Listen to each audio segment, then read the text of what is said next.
کہ اس وقت تمام مکاتب فکر کے تمام جید علماء، ایون ان کی پبلک بھی اس بات پر اتفاق کرتی ہے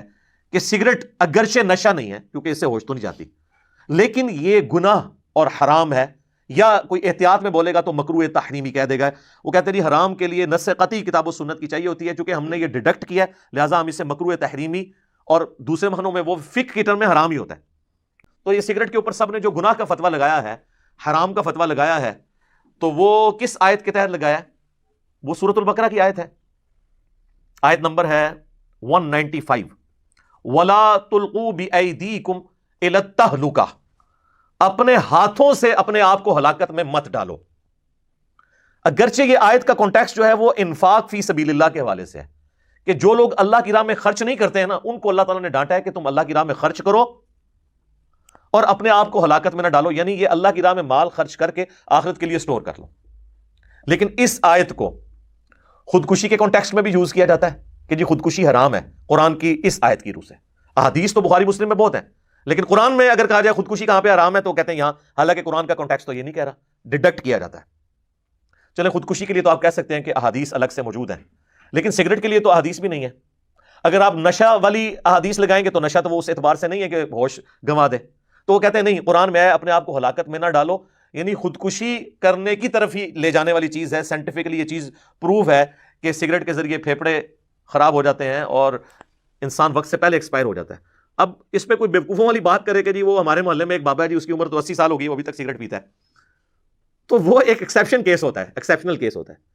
اس طریقے سے نہیں انالیسس کیا جاتا، انالیسس یہ کیا جاتا ہے کہ 100 بندے لیے جائیں جو سگریٹ پی رہے ہوں اپنی ینگ ایج سے، اور 100 وہ لیے جائیں جو نہ پی رہے ہوں۔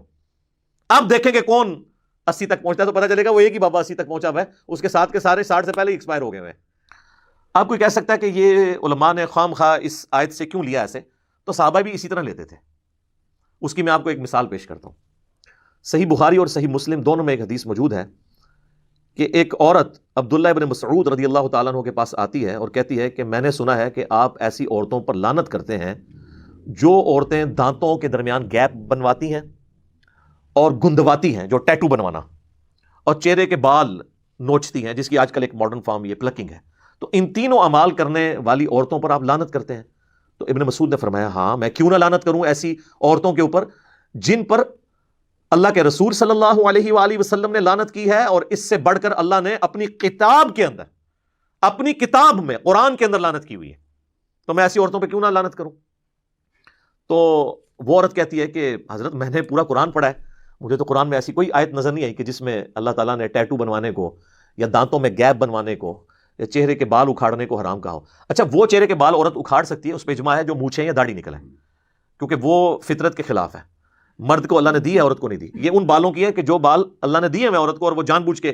اکھاڑ دیتی ہے۔ تو جناب وہ ایک صحابیہ ہی ایسی بات کر سکتی تھی، یا کوئی تابعی عورت ہوگی وہ؟ آج کل کی عورت تو اتنے وثوق سے نہیں کہہ سکتی کہ میں نے قرآن پڑھا ہوا ہے۔